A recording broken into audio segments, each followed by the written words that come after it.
नमस्ते विद्यार्थी मित्रांनो, mister Akshay Bale SPPU exam update या यूट्यूब चॅनलमध्ये आपणा सर्वजणांचं स्वागत आहे. या व्हिडिओमध्ये आपण MCom part second semester 4 2024 credit pattern मधील capital market and financial services या विषयाच्या क्वेश्चन पेपरचा फॉर्मॅट आणि important question for study purpose आपण बघणार आहोत. तर विद्यार्थी मित्रांनो, परीक्षेला सामोरं जाण्यापूर्वी हा व्हिडिओ निश्चित बघा, जेणेकरून तुम्हाला परीक्षेची परिपूर्ण तयारी होणार आहे. विद्यार्थी मित्रांनो, capital market and financial service या विषयाची विद्यापीठाची परीक्षा ही 70 मार्काची होणार आहे. त्यासाठी तुम्हाला 3 तासाचा अवधी देण्यात येणार आहे. पासिंगसाठी तुम्हाला किमान 28 मार्क पडणं अपेक्षित आहे. या विषयाची क्वेश्चन पेपर मराठी ॲज वेल ॲज इंग्रजी अशा दोन्हीही लँग्वेजमधून येणार आहे. आपल्याला ज्या लँग्वेजमधून सोयीस्कर वाटेल त्या माध्यमातून तुम्ही या विषयाची परीक्षा देऊ शकता. यामध्ये तुम्हाला क्वेश्चन पेपरचा फॉर्मॅट काय असणार आहे, तत्पूर्वी आपण काही महत्त्वाचे इन्स्ट्रक्शन जाणून घेऊया. विद्यार्थी मित्रांनो, तुम्हाला परीक्षेसाठी एकूण 6 प्रश्न विचारले जातील. त्यातील प्रश्न क्रमांक 1 आणि प्रश्न क्रमांक 6 तुम्हाला सॉल्व्ह करणं अनिवार्य असणार आहे. आणि रिमेनिंग जे काही क्वेशन्स आहे, म्हणजे question number 2nd, 3rd, 4th आणि 5th असे जे काही 4 ब्रॉड क्वेशन विचारले जाणार आहे, त्यापैकी कोणतेही 3 ब्रॉड क्वेशनची उत्तरं तुम्ही लिहिणं अपेक्षित आहे. ओके. सो या ठिकाणी तुम्हाला समोर क्वेशन पेपरचा फॉर्मॅट दिसेल. यामध्ये प्रश्न क्रमांक 1 हा फिल इन द ब्लँक्स असणार आहे, ज्यासाठी टोटल 6 मार्क असणार आहे. त्यानंतर question number 3rd, 4th, 5th आणि 6th sorry 2nd, 3rd, 4th आणि 5th असे जे काही 4 प्रश्न विचारले जातील, ते प्रत्येक चॅप्टरवरती एक ब्रॉड क्वेशन विचारला जाणार आहे, की जो की 18 मार्कापर्यंत असणार आहे. कधी-कधी काही पेपर सेटर यामध्ये क्वेशन नंबर 2ndला एक प्रश्न 10 मार्काला, दुसरा 8 मार्काला असे सुद्धा टाकू शकतात. बट जनरली सर्व प्रश्न हे 18 मार्काचेच असू शकतील. Okay. Depends upon paper setter.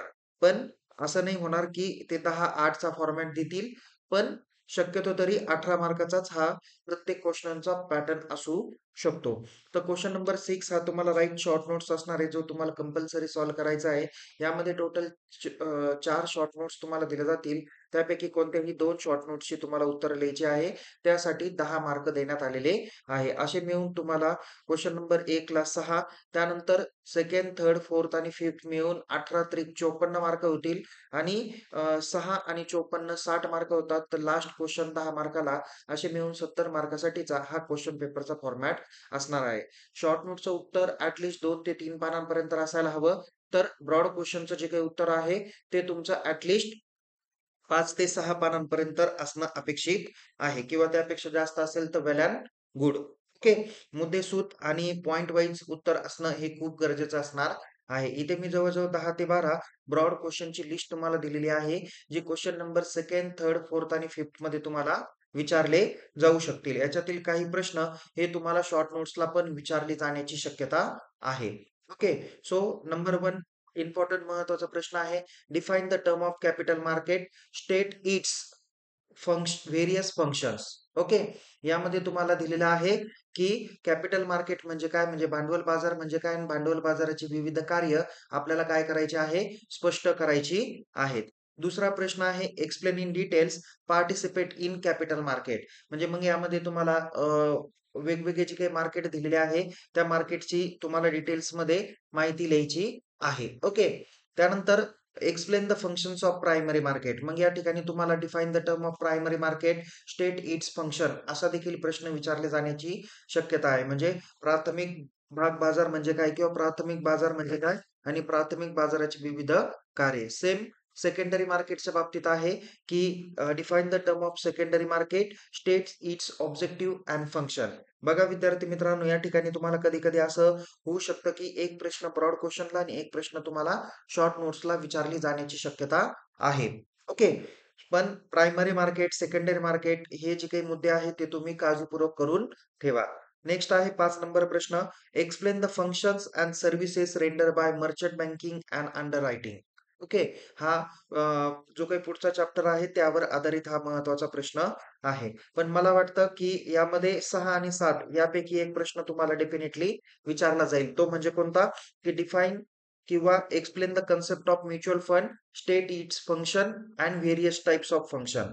Sorry various types of mutual fund.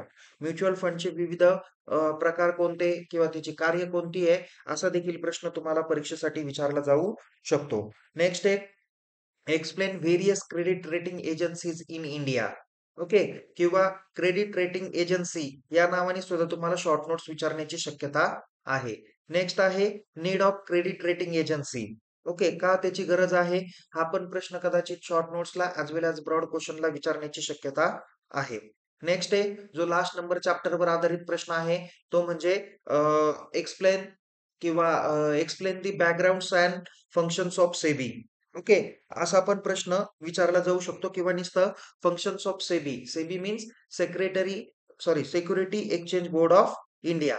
असा हा प्रश्न असू शकतो. ओके. नेक्स्ट आहे पुढचा याच टॉपिकवर आधारित जर का तुम्हाला फंक्शन जर का विचारले गेले नसतील, तर तुम्हाला प्रश्न विचारला जाऊ शकतो. ते म्हणजे की explain the power, achievements and regulatory aspects of SEBI. Okay. किंवा सेबीचे पॉवर अँड फंक्शन्स हा एक डेफिनेटली क्वेश्चन्स तुम्ही करून ठेवा. ओके. नेक्स्ट आहे पुढचा explain the role and functions of SEBI approved financial adviser. Okay. म्हणजे फायनान्शियल ॲडवायझरचा काय महत्वाचा रोल असणार आहे आणि कोणकोणती कार्य असणार आहे या संदर्भाने हा प्रश्न विचारलेला आहे. त्यामुळे तुम्ही या प्रश्नांची चांगल्या पद्धतीने काय करा, तयारी करा. तर एवढे महत्वाचे प्रश्न तुम्हाला ब्रॉड क्वेश्चन साठी दिलेले आहे. कोणते डेफिनेटली विचारले जाऊ शकतात याबाबत मी तुम्हाला ऑलरेडी एक्सप्लेन करून सांगितलेलं आहे. आता क्वेश्चन नंबर 6 मध्ये कोणत्या शॉर्ट नोट्स विचारण्याची शक्यता आहे? तर number 1 characteristics of capital market. Okay. भांडवल बाजाराची वैशिष्ट्ये. ओके. नेक्स्ट आहे फॉरवर्ड कॉन्ट्रॅक्ट्स. त्यानंतर trends in capital market in India. हे सर्व चॅप्टर नंबर 1 वर आधारित प्रश्न आहे. नेक्स्ट आहे OTCEI. ओके. CEI याला आपण म्हणलं जातं over the counter exchange of India. यावर आधारित शॉर्ट नोट्स विचारण्याची जास्त शक्यता आहे. नेक्स्ट आहे लिस्टिंग ऑफ सिक्युरिटीज. कशा पद्धतीने सिक्युरिटी म्हणजे प्रतिभूतींची नोंदणी केली जाते किंवा लिस्टिंग केली जाते. नेक्स्ट आहे सेन्सेक्स, निफ्टी याबाबत पण सेपरेट विचारलं जाईल. कदाचित निफ्टीवरती, कदाचित सेन्सेक्स वरती पण मुद्दा असू शकतो. नेक्स्ट आहे डिपॉझिटरी सिस्टीम. त्यानंतर आहे अत्यंत महत्वाचा तो म्हणजे पोर्टफोलिओ मॅनेजमेंट. त्यानंतर FII ज्याला काय म्हटलं जातं फॉरेन इन्स्टिट्यूशनल इन्व्हेस्टमेंट. त्यानंतर आहे फॉरेन डायरेक्ट इन्व्हेस्टमेंट. या दोघांपैकी एक शॉर्ट नोट्स विचारण्याची जास्त शक्यता आहे. ओके. नेक्स्ट आहे पुढचा ते म्हणजे FDI ज्याला आपण म्हटलं जातं फॉरेन डायरेक्ट इन्व्हेस्टमेंट. ओके.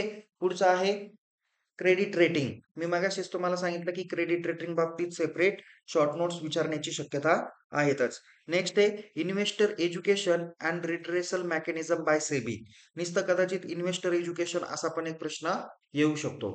पुढे आहे बॅकग्राऊंड ऑफ सेबी जो मगाशी मी ब्रॉड क्वेश्चनलाच तुम्हाला सांगितला होता.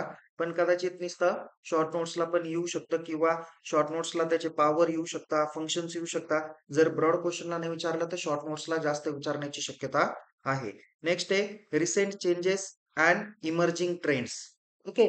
या पद्धतीने टोटल 12 ते 14 तुम्हाला शॉर्ट नोट्स पण देण्यात आलेल्या आहे. तर विद्यार्थी मित्रांनो याच पद्धतीने तुम्हाला बाकीच्या विषयाच्या जे काही व्हिडिओज आहेत ते लवकर अपडेट केल्या जातील.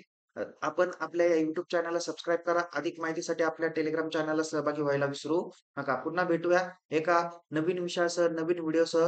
तोपर्यंत या व्हिडिओला लाईक करा, शेअर करा. अधिक माहितीसाठी आपल्या YouTube चॅनलला सबस्क्राईब करायला विसरू नका आणि Telegram चॅनलमध्ये सहभागी व्हा. पुन्हा भेटू. तोपर्यंत टेक केअर. जय हिंद. धन्यवाद.